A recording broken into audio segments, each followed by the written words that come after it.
teaching you the art of industrial real estate. This is On Air with Team Jensen. We got to meet each other at the recent SIOR spring event in Amelia Island, Florida, which I had not been to an SIOR event before, but it was awesome. And if we could always have dress code like that, it would be amazing. Kurt will introduce himself, but I'm Amy Calandrino, and I'm the owner of Beyond Commercial. We're a full service brokerage and advisory firm here in Orlando, Florida. We serve the needs of small to medium-sized businesses as well as families in the Central Florida area and beyond. I say that because I'm able to collaborate with some other great folks across the nation like Kurt. So outside of doing commercial real estate, of course, I have this podcast. I have 2 toddlers, and I just like staying involved in the community. And that's about it. What about you, Kurt? What are you up to? Well, my name is Kurt Jensen. I'm with Kessinger Hunter Commercial Real Estate in Kansas City. And as Amy said, I'm an SIOR as well with Amy. But I'm with Kessinger Hunter. We're a full service commercial real estate firm out of Kansas City. I'm a principal of the firm, and I focus on industrial brokerage. So I'm really in that warehouse and manufacturing world, working with distributors and that lot. But Kansas City born and raised. I'm a big time Chiefs fan. I mean, who can't be? And also been excited about the Royals start this year. So, but excited to jump on with Amy. And as she said, we both have our own podcasts. I've got one here I do with my dad, Dan Jensen, who's an SIOR, and my brother, Stuart Jensen, who's newer to the business. So excited to collaborate. And I think Amy and I sat down next to each other over a lunch hour at Amelia Island, and we both realized we both had podcasts and connected further and thought it would be fun to get together. So thanks for having me on virtually. This is my first time doing a virtual one, so I'm going to learn how to better do it and get guests from out of town on our podcast. So excited to jump on. And I actually have it set up that I can have people here if I want to. Yeah. I just don't have many people in Orlando that I talk to. So I think I've only had 2 or 3 guests in person so far. And out of the 54 or 55 episodes so far, they've all been, virtual. So it's kind of been interesting. I really like having the in-person, and I'm planning on doing some more episodes in person and being more intentional about that, because I think they call it IRL in real life. Yeah. So you make these friends new terms online. New terms from after the pandemic, right? We got so used to virtual. Yeah, so we know what you do today. Why don't we both kind of talk a little bit about how we got into our respective roles, and then we can talk a little bit about the day to day, and maybe throw some mindset in there too, of course. Yeah, no, I like it. Well, so how long have you been doing Beyond Commercial? So Beyond Commercial was formed in 2010. It was not Beyond Commercial at first. It was the worst kind of brokerage ever. Well, I'm not gonna say worst, but I was I thought I was going to be Resi-Mercial when I first started. Actually, I meant to do that. I thought I could be this concierge, solution for busy professionals, and I would have this relationship. And I was actually called Silver because I added value, Leaf because I wanted to help people grow. And obviously, if you're pitching that to a CFO, you're not going to go very far. So it's once I decided to start growing and stuff, I was hitting a lot of opposition. And also I only did one residential deal and I didn't like it that much. I was just, it was my skill set was far not that it's not, I'm not going to say it's easy, because I think there's different challenges between residential and commercial. I think residential, what would be challenging is the hours that are involved, constant nights and weekends, and the emotions. A lot of emotions. Yeah. And I get some emotions too. Sometimes I feel like I'm watching a soap opera, but not to the same extent. But so I did that. And then 2016, I rebranded to Beyond Commercial. 2018, I got my CCIM. 2022, I got my SAOR. And it's myself and 2 advisors. And I have a few employees and contractors as well that serve in marketing, HR, and all the other parts to run a brokerage. But so yeah, it's kind of interesting. I'm the broker owner, but then I am the leading producer within the brokerage, which is really fun. So yeah, oh, that's awesome. But it's quite an evolution. I've been through like an evolution as I've gone around, and I've kind of figured out who are the best fit clients. Especially having this podcast and working a lot with mindset. I've been able to kind of differentiate givers and takers, and those with a growth mindset, those that don't have like have a scarcity mindset, and who's coachable, who's not coachable. And I find that like I work the best and I can provide the most value to like growth minded, entrepreneurs like myself. And so I've kind of developed this niche, and if they, listen to me, or, generally I can get them where they want to go and beyond. Yeah, no, absolutely. I mean, that really, that's, as I've gotten more established and I feel like I've gotten into my next leg of my career, that's one thing I've really enjoyed is having more of a choice of working with like-minded individuals and folks that you see the same vision and have the same passion as them, and also see you as a partner, because yes, early going, it's easy to just be magnetized towards any opportunity and kind of bend over backwards to try and kind of earn your stripes. And it can be a tougher part of the career for sure. But it also, at the end of the day, I think most brokers would say they're also probably not going to turn away from an opportunity to help on a sale or lease transaction. So it's a double-edged sword a little bit, but yeah, it's interesting. I mean, I've had last year, fourth quarter was one of my worst quarters like ever. And I think it had to do with client retention. And I ended up with like 3 clients that I let myself take because like I felt like, oh, this is a great opportunity. This is in a great location, but they were all, it was so interesting when I looked back, all 3 of them had sob stories and why they were in the situation that I needed to help them out with. They all kind of like were blaming all these outside circumstances, all these different things. And then anyways, like, especially one of them, like just turned around completely, about face. And it was really like challenging. So, I mean, it's, for me, I've started to say no, like if it's not like a right fit, and I start getting the red flags. It's kind of hard to do though, but sometimes all of a sudden I say no to that one thing and then I get 2 more things. Yeah, no, for sure. I mean, you turn your attention and start, follow up with some folks maybe you would have been too busy to follow up with because you were working on a deal, and all of a sudden you're like, oh, I stumble on some better opportunities. So yes. I think that's what I've been after that happened, definitely this year, I've like looked at what pipeline I already have and the opportunities that I already have. And I'm like, oh, you got a lot of business to like work on. Why don't you like work on this rather than letting yourself have shiny toy, like I call it like a shiny toy, like syndrome, where you're like distracted by this other it just thing. sits on the mantle. You can't even use it. Yeah. So, well, I assume you got into the business because it's a family business, or did you think you were going to do something else, or did you always want to do commercial real estate? So I think I kind of always knew. I did grow up. So my dad, Dan, is one of the principals at Kessinger Hunter as well. And he's been here about 35 years. So I grew up with, we'd be driving. He coached us in baseball and football, and we'd be driving out to baseball games kind of in a little Western submarket.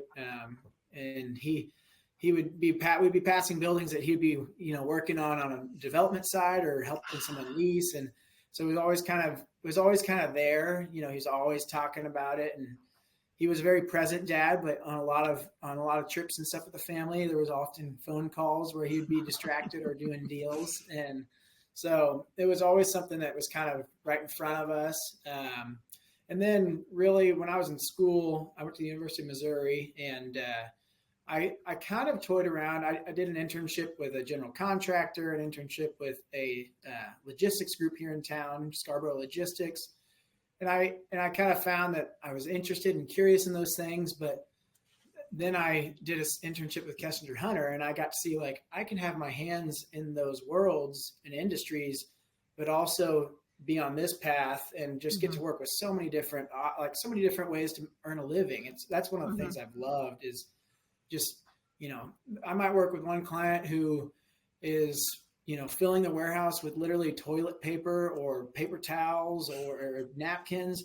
And then I'll go across the street and, I'm working with someone that's making pretzels or seasoning pretzels. It's just, there's all kinds of commodities, all kinds of different things. And I found it really interesting.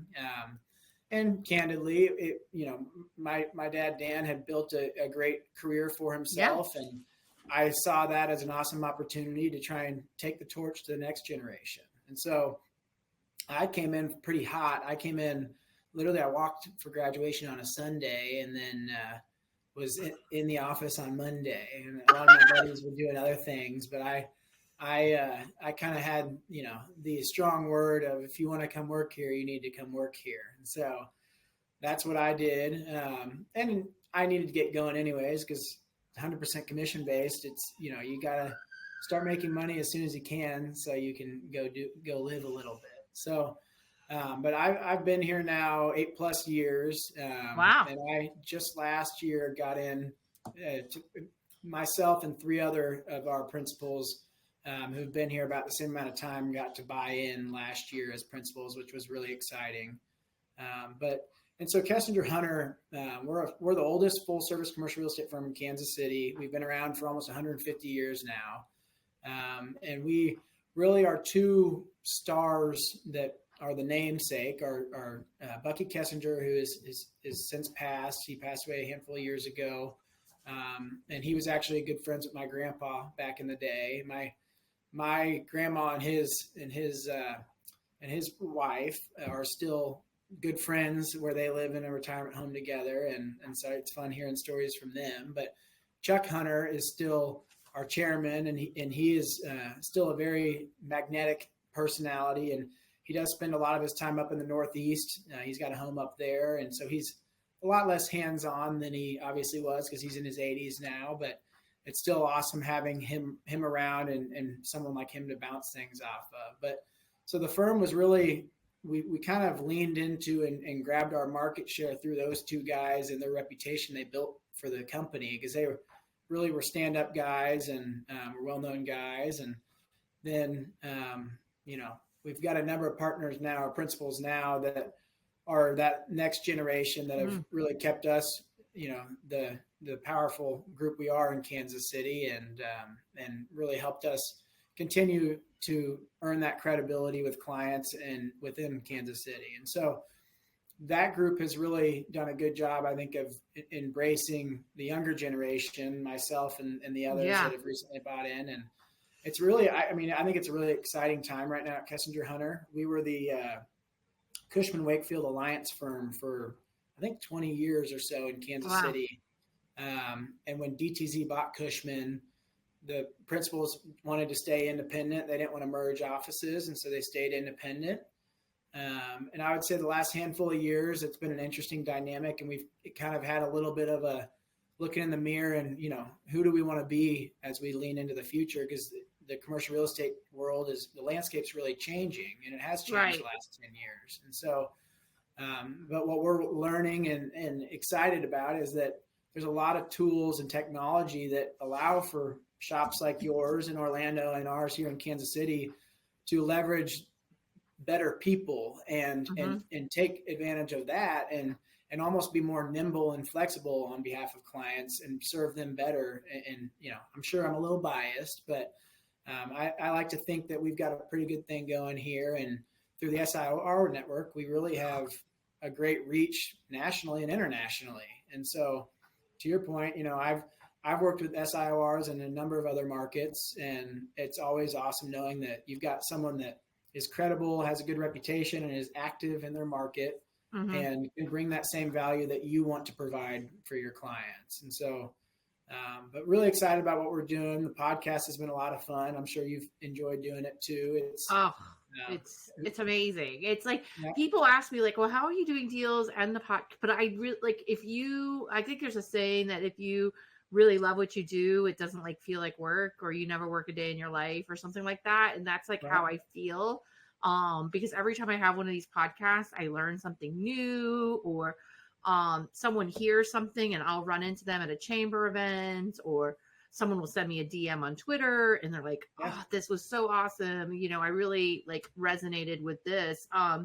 Two things as you were talking about your firm that you're with is like the old timers reaching out and like investing in people and then having them come out. And there was another thing that I was going to talk about. Oh, I'm a CCIM and an SIOR, and I think both are incredibly valuable. But I would say like CCIM tends to be better like on the education side of things. And when I became an SIOR, it exposed me because I've never worked for any other shop. This has been my own. I had my friend qualify my brokerage. And so I've learned this all through like mentoring, which is, I think, either good or bad, because I've developed this firm to be exactly the way I wanted to be and like fit me and be very like bespoke and curated.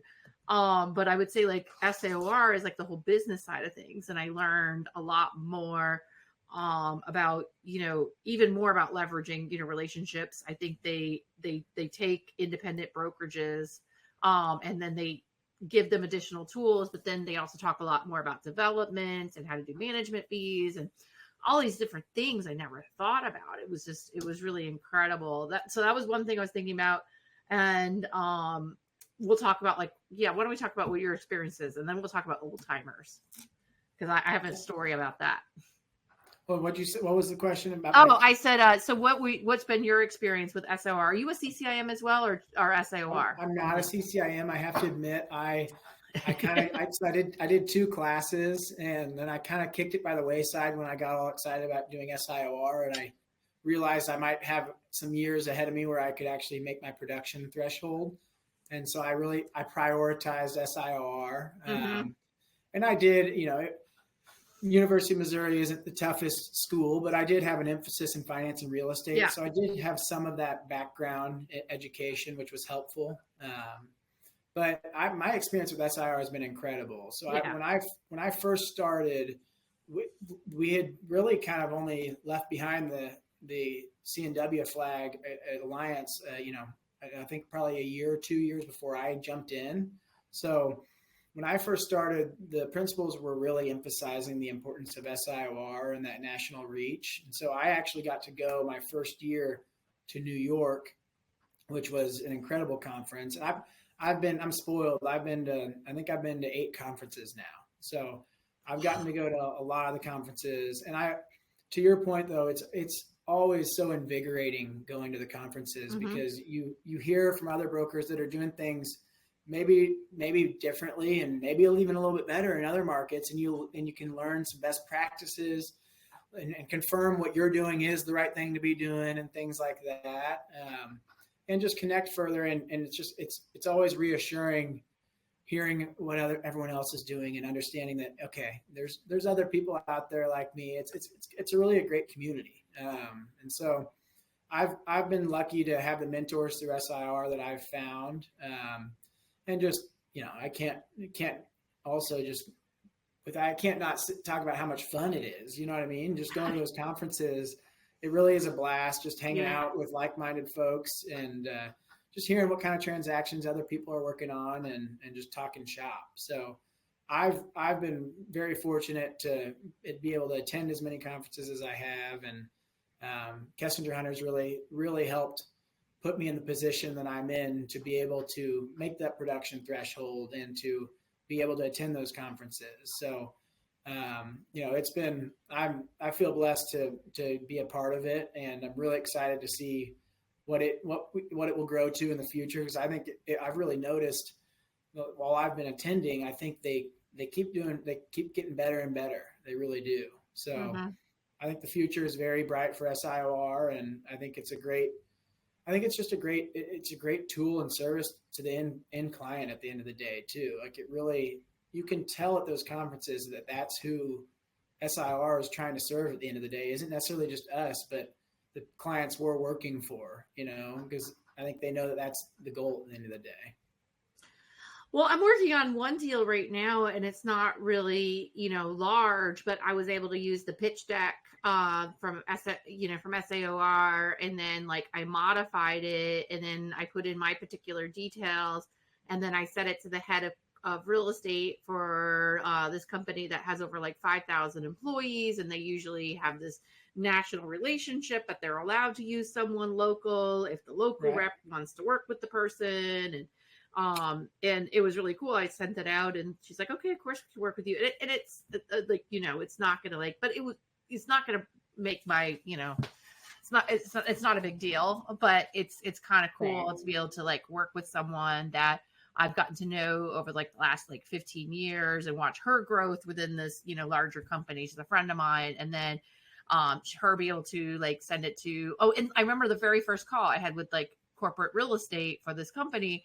And she's like, yeah, and I saw you're at SIOR. So like, I don't have any other questions. Like you obviously know what you're doing. And it's interesting. I didn't even think about it until I had been doing Commercial Real Estate Influencer Summit. So CREI and SIOR started sponsoring it. And I'm like, I wonder if I qualify for that.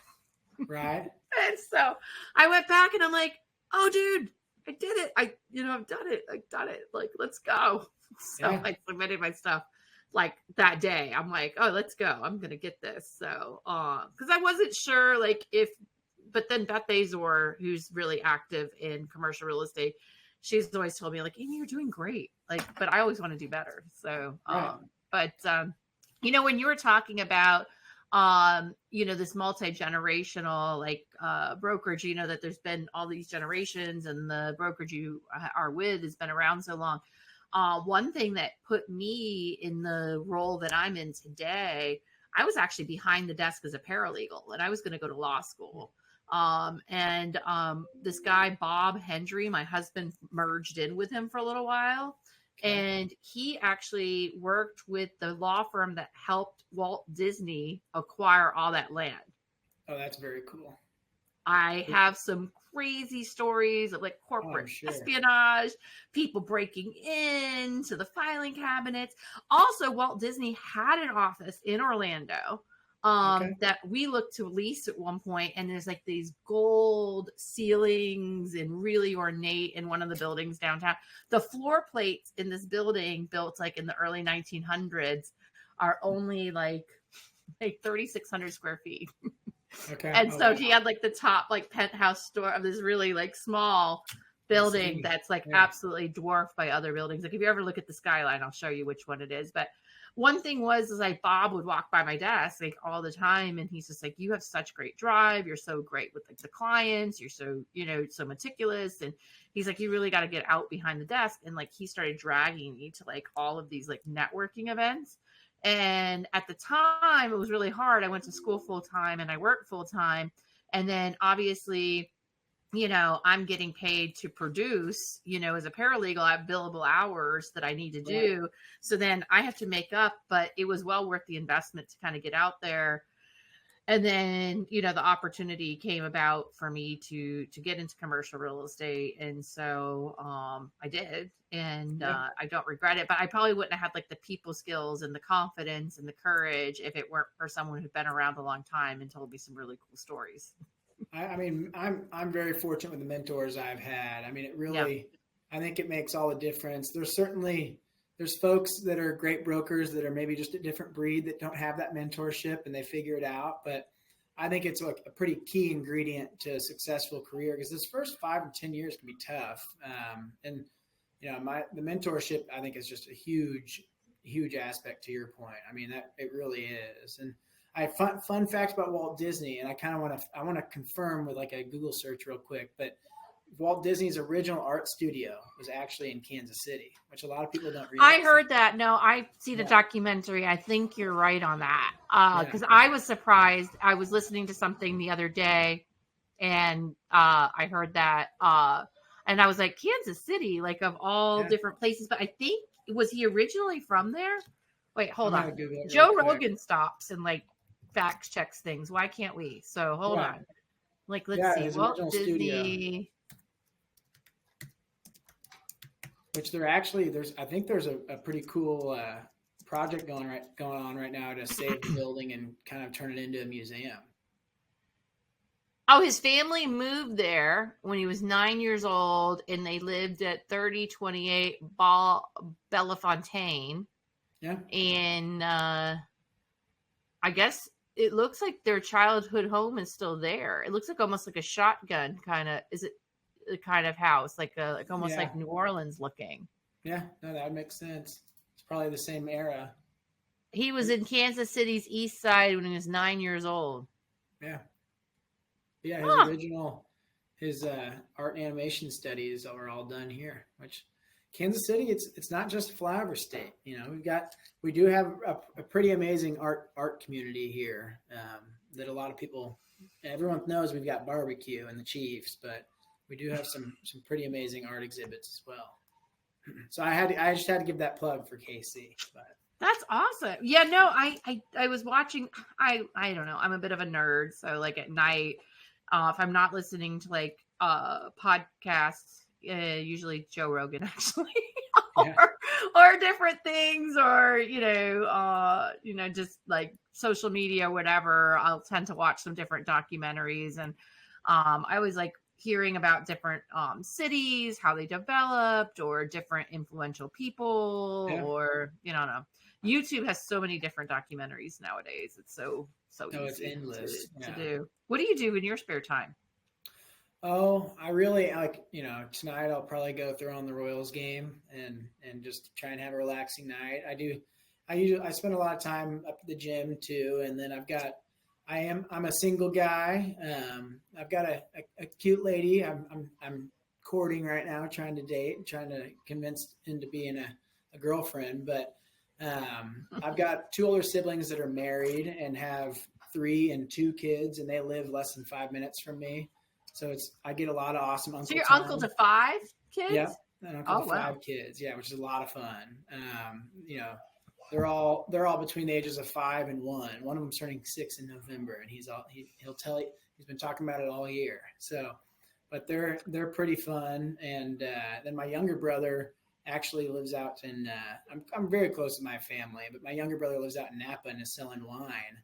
But he just got 3 siblings. You're one of 4. 3 siblings. So I was the middle of the 3 boys, and then we've got the queen bee sister who was the first and the oldest. So wow.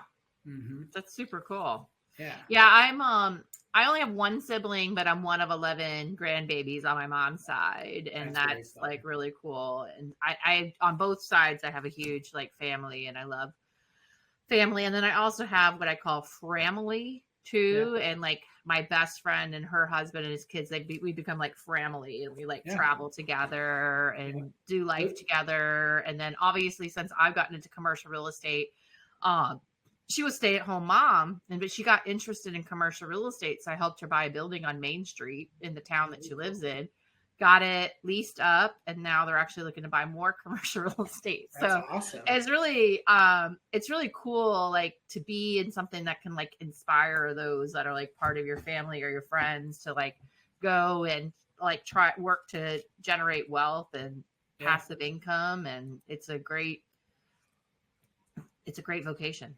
No, it really is. And I love all my clients, but it's been fun especially the last couple of months. I've got my best friend works in the M&A world, and he's working on a deal that has a large real estate portfolio. And he's always kind of bounced things off of me, with regard to real estate. But this is actually the first time where there's a portfolio that I've gotten to help him, evaluate, and we're probably gonna be taking it to market here soon, and getting to talk to a best friend about work all the time is pretty hard to beat, because we can nerd out on stuff together. And I've been joking with him, like he's a pretty like by the book guy, and historically he doesn't always answer my calls during business hours, but the last couple of months he picks up anytime I call because he knows it's about work.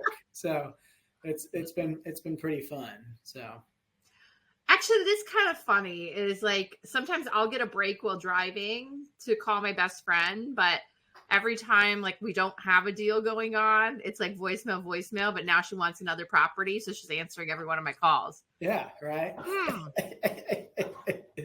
At least we know when they're motivated, right? Well, the other answer our call, that's interesting. I Yeah. didn't think of that until we talked about it.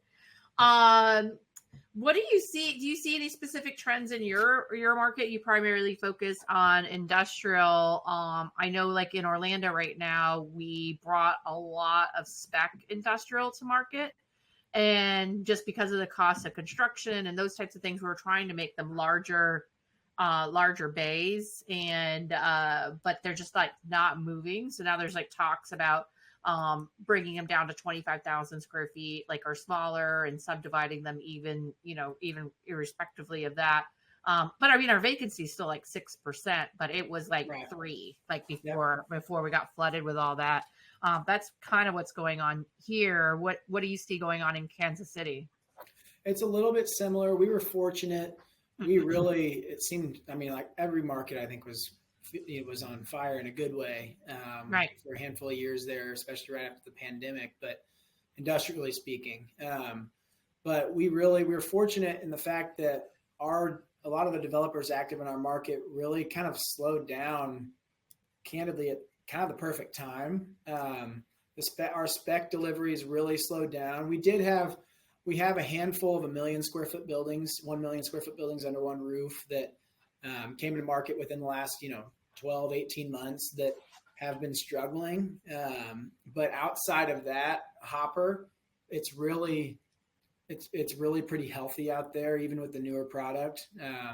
You kind of had some one-off projects developing that were putting, a couple 200 or a couple 300,000 square foot buildings out there that have still had, I would say, pretty healthy absorption, similar to what I saw in the first half of my career before things got crazy and people were, pre-leasing everything they could, which was wild. But so I would say we're fortunate. Similar. It sounds like our vacancies are similar. I think that big box, the bulk stuff is closer to that 7-8% range. But when you add in our overall market, it's really about 5% right now, which is still pretty darn healthy. So we've been fortunate. I think the timing of construction costs and all that becoming more problematic was almost a kind of a lucky card to draw for our market, because the developers really slowed down, and a lot of that bulk absorption has slowed down since then. So, and I think we learned as a market that it was a fun run for a couple of years, but we really aren't a big bomber market. We're not the market, we're not an inland port. We're not Chicago or Dallas going to necessarily be seeing, multiple 500 and up 1,000 square foot deals every year. They're really, you maybe have 1 or 2 million square footers a year is, I think realistically that's a healthy year, So I think we're lucky we didn't get out over our skis. Like I'm afraid some markets maybe did. But yes. I think we've been, and historically, I think our market, a lot of the guys in our office and gals always talk about how we've been pretty fortunate in that we're generally a more conservative market. And so we haven't seen the high highs and the low lows that some of the other markets see. But I think a lot of that has to do with the fact that a lot of the institutional owners weren't all that prevalent in Kansas City, and they have become more prevalent, which can change things. But I still think we're in a good spot. Things are certainly seeming to be dragging along this year compared to years prior. But I feel like this was the consensus when I was talking to folks at SIOR, but I feel pretty bullish about 25 and 26. So I would love to be working on more transactions that are going to transact in the next, 2 to 3 months. But I'm very happy to be working on a lot of these big opportunities I've got in the pipeline for, 2025 and down the road. So. Yeah, I have a number of things that are more, it's going to take some time to develop and put it together, and then be able to then, sell it, transact. And it's not as much the same like cadence and velocity of deals that like we had in the other years. Although, I feel like I have a bunch that's about to break loose that I've been working on for a while that are gonna hit like in the next like 90 days, which is good. Yeah. Hopefully. So Yeah, right. I was gonna say, you never know. I've got some off-market deals I'm working on. I'm like, I almost don't even want to talk about it because I don't want to. No, it. we don't. Kids are 3 and 4, and they watch this show in Kanto. It's like we don't talk about Bruno, and so like I guess we're not supposed to talk about like too much. Like no, like we don't want to nix it. But no, I mean like the thing is though, regardless of the market that you're in, if you're like consistent, you have the same habits, like you set like certain goals, and you just keep in a disciplined way and be consistent and all of that, I think you'll be very successful, no matter what. So, but like maybe not as crazy successful, but I think people that maybe were more transactional and not relationship and like just enjoyed that run we had the last couple of years, if they didn't have the same like foundation, they maybe aren't as good this year. Right. I think this year has been humbling for a lot of folks, for sure. To your point, I agree completely, and I agree. I think it's all, I feel like I think it was maybe Bob Knackel who was talking about it in a recent video, or maybe even at the conference. But it's one of those businesses where it really is, if you put in you kind of get what you get what you put into it, and it really. And I've learned that lesson. I had a great year a couple of years ago, and I kind of was all, I can, I'm a big shot. And then I realized, things can slow down if you aren't putting, shoe to pavement, and so and that's what I've been fortunate. We really emphasize at Kessinger Hunter is, you got to go out and knock on doors and find opportunities, literally. And so that's what I'm focused on. And I've been having a lot of fun doing it, and, hope to keep doing it, and hope to keep having the good fortune of running into some good opportunities. So. It's interesting. The Ken Ashley was on my podcast not too long ago. That's with Cushman Wakefield and does the CREI Summit. But he says that Melissa Alexander and Casey Flannery call it dock knocking, and I always called it like door knocking, but they call it dock knocking, and I'm like, that's a good name for it. But yeah. Well, this has been really good. Believe it or not, we've been chatting for a while. So I was looking at the time. I was like, wait, we got to land the plane. Like, what else do we want to? Anything else we want to talk about before we conclude today? Oh, I don't know if there's anything I've got written down or anything, but I really do appreciate you jumping on with me. I think it's been fun, and excited to see you at future conferences. And I love that you're doing a podcast. I think it's beneficial for ourselves as individuals from a branding standpoint, but I also think it's a great reach that we can help leverage for our clients too. And I think it just helps us gain that many more connections and opportunities that we can serve them with. So I think it's very cool you're doing it. I like to think we're on the cutting edge. I think there's always the jokes about, everyone's got a podcast, but I think there's a reason for it. So, well, a lot of people do have a podcast, but you're close to 10 episodes in, or more than 10? I think we're like 15 or 16. Oh, that is great. They say that like the statistics of podcasts that make it beyond that like 10 or 20%, and like people keep consistently doing it. And the magic is I have people listening all the way back to episode 1.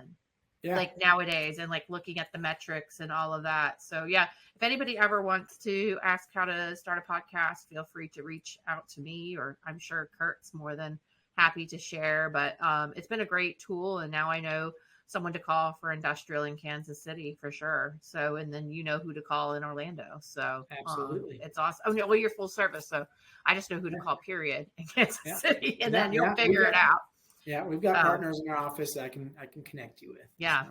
Well, good. Well, I want to thank everybody for tuning in to hear Kurt and I chatting for our respective podcasts, and just make sure to like and subscribe and download these, bringing them your way. Absolutely. Thanks, everyone. Thanks, Amy.